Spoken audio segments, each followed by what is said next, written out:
everybody.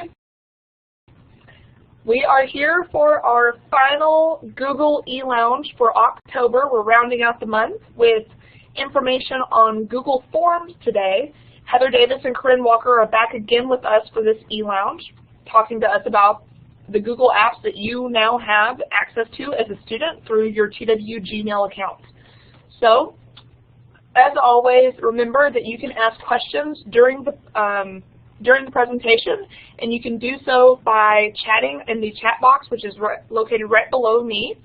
And please feel free to chat away and ask questions during the time. Heather and Corinne are really awesome at getting back to you during the process. So, without further ado, Heather and Corinne, it is all yours.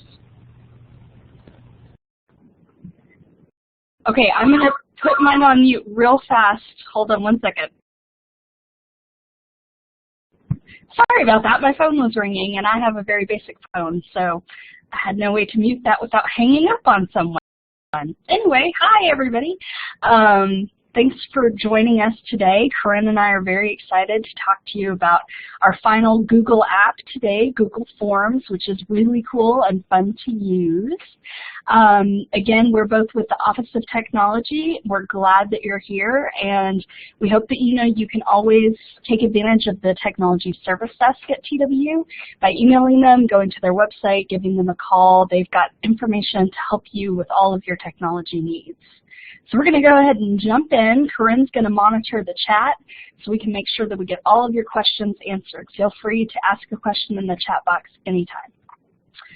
So, what's a form? Why do we use it? We want to gather information.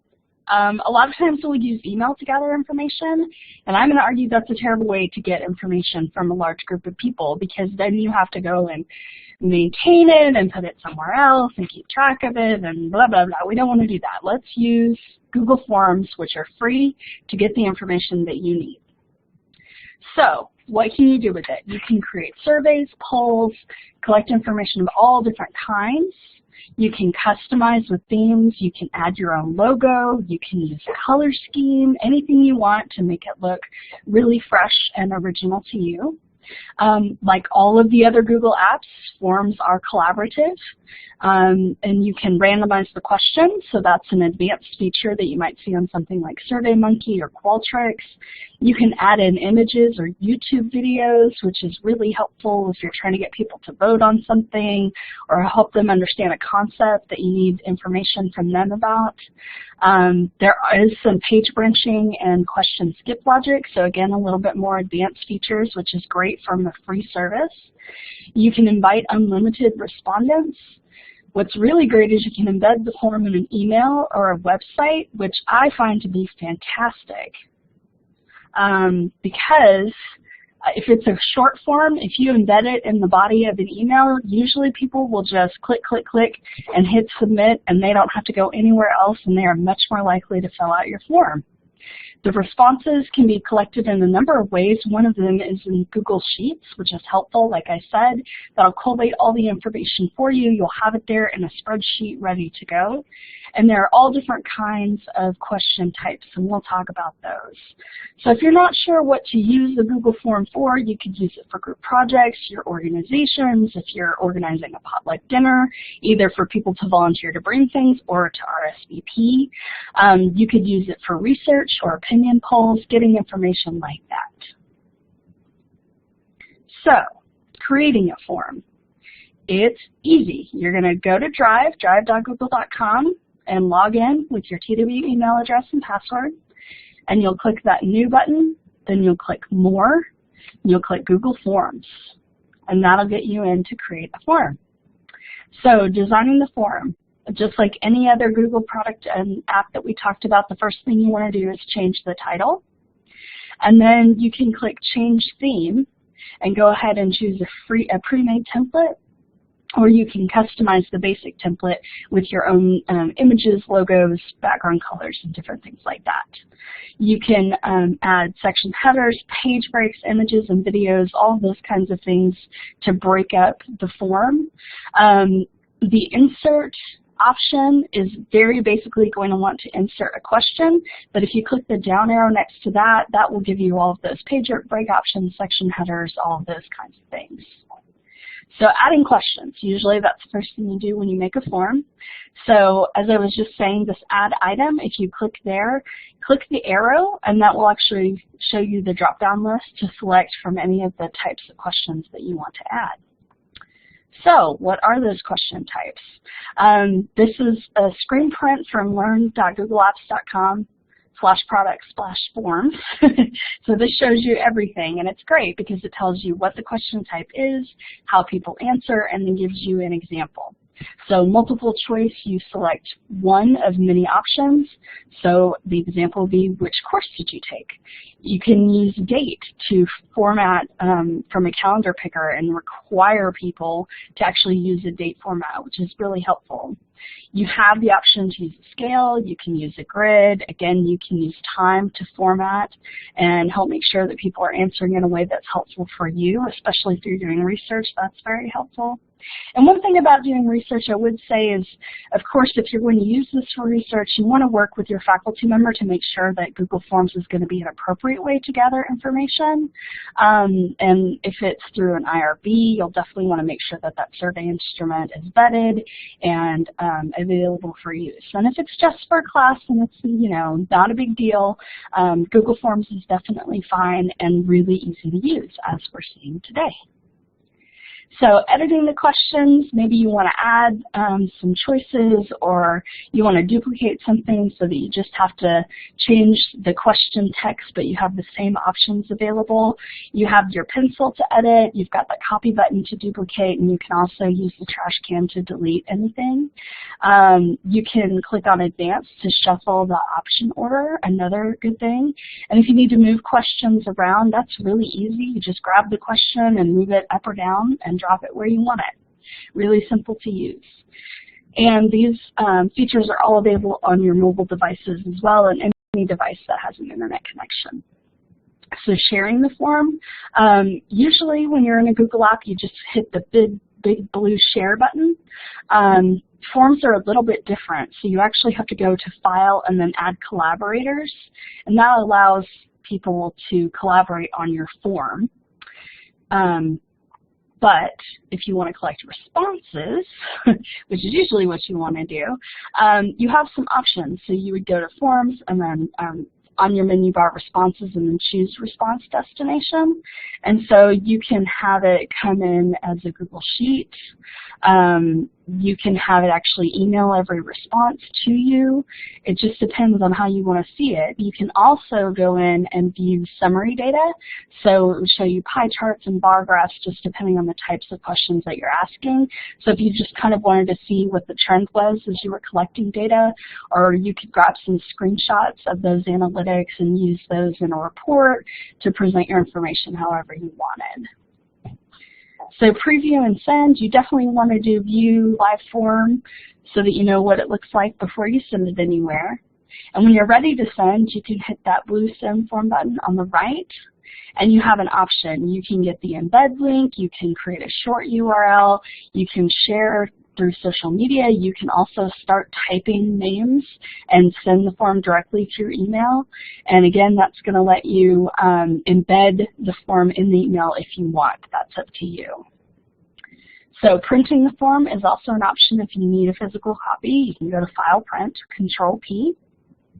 And duplicating the form. So if it's a form that you're going to use multiple times, then you could go to File, make a copy, and it'll bring all of the questions over. You'll just rename it with, you know, the semester or the year or however you want to rename it, but it will not carry over any of the responses, which is pretty handy because you don't want to confuse responses from an old survey with a new survey.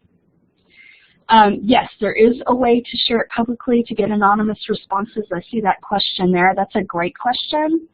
So if we go back to preview and send, right here where it says link to share, typically there's going to be a link there.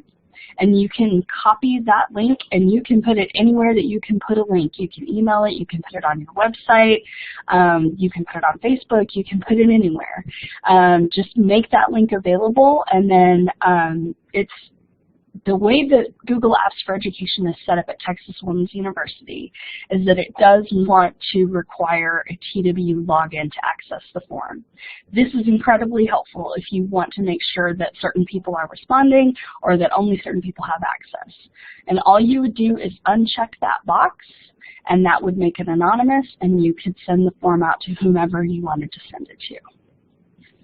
And I think I got that. If you have other questions, please feel free to pop into the chat box and I will help you out.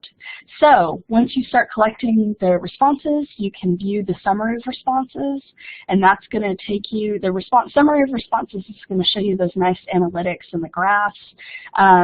If you actually view responses, then that will take you to the sheet where you can show what the responses are like. You can sort them in different ways, manipulate them however you want. And again, you've got that opportunity to download to a CSV file. You can also download as an Excel, and if you download it as a CSV, you can throw it into something fancy like SPSS and do all kinds of fun things with it. So it's an easy way to collect data, export it, and then use it as you need to for your research purposes. So if you want to learn more, I said this link earlier, but again, it's learn.googleapps.com/products/forms. And that will get you to some more advanced advice. You can definitely go there and learn that on your own. Also, we've been recommending the learn.googleapps.com/tips, specifically for forums/pound/list.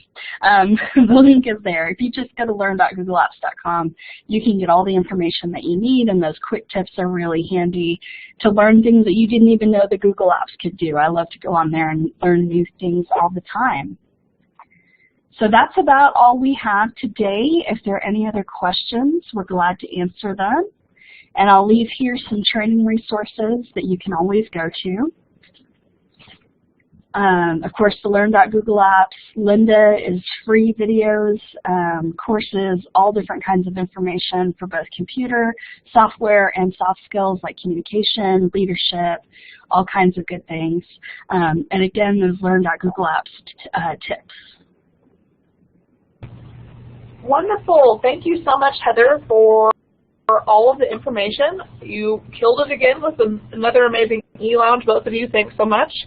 I don't see any questions right now, but if anyone does have questions about using Google Forms and how those can benefit you in your classrooms, please feel free to use the chat box, which is right below me here, to put in your question, and we'll have it answered for you. As we're kind of working through that, one of my big questions, you kind of touched base on it a little bit, Heather, but what is the benefit of using these forms in a classroom setting as a student, not a faculty member? Yeah, so as a student, I could see this for trying to encourage people to get signups. If you're doing group work, trying to figure out when people can meet and what they want to do, just as a general way of gathering any kind of information. And I think inside and outside of the classroom, just trying to get some basic information out of people. It's a really good way to do that instead of just, again, sending those emails and asking multiple questions. I really, I love using Google Forms. I think I could probably create about one a week. So I may be a little bit form crazy, but I just think that it's such an easy tool to use and such an easy way to collect information and keep it organized that's really not been available for people like me who've been using the internet for a long time. It was sort of like this magical thing that it was really hard to do to get a web form to work.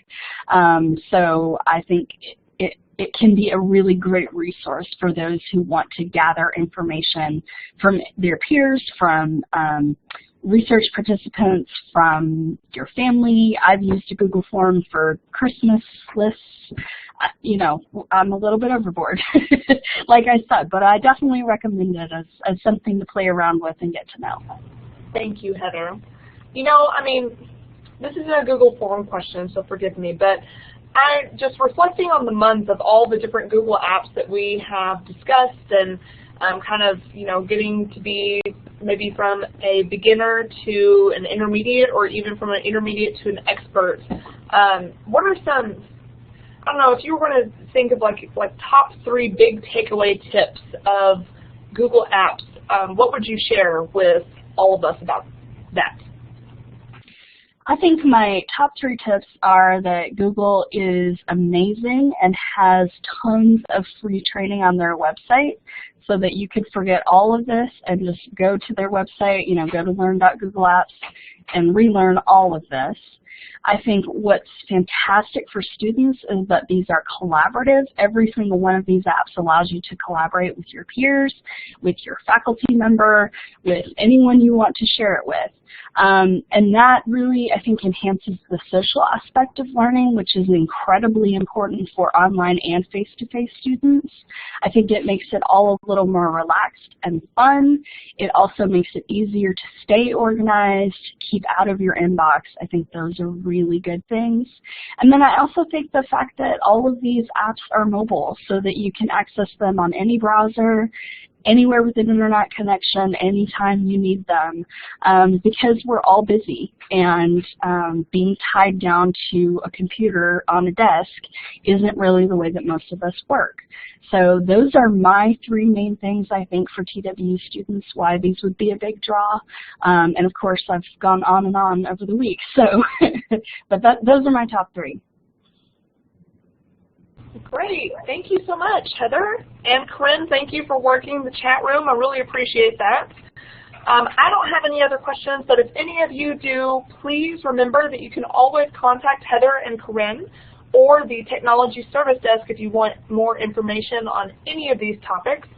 For those of you who are here with us today, if you could please put in your TWU email address into the chat box, so we can have all of your information for our t-shirt raffle for attending this eLounge today in person. And for those of you who are watching this recording, this is what we do with eLounges. Whenever you're watching them live, we have these cool opportunities where we can give away some prizes. So hopefully all of you gained some information on this today, and I'll wait for everyone to get their TWU email address in. But any other last-minute thoughts or driving home factors that you want to add to this, Heather? I don't think so. We're going to do a big push through our Students Advisory Committee for Technology in November to reach out and let students know what services are available, and also to find out what kind of training students want. It's not really something that the Office of Technology has offered in the past. So we're going to be out there on campus in the eLounge, thanks to Jessica, and online anywhere we can be, we're going to be there. And so I would hope that you take that opportunity to let us know what kind of information you want, how you want us to deliver it. We're so excited to be able to offer the Google suite of applications to students, and we hope that you're able to take advantage of them to the fullest extent so that they make your life easier. That's what they're there for. They're not to make your life harder. We really want you to be able to use them to their full benefit to you. Thank you so much. And that is Google October, everyone. We appreciate all of you who may be participating for the first time in person, those of you who are watching these recordings, and then some of our repeat customers who are coming to our eLounge. Thank you all for your participation and interaction through our programs that we've been having with eLounge.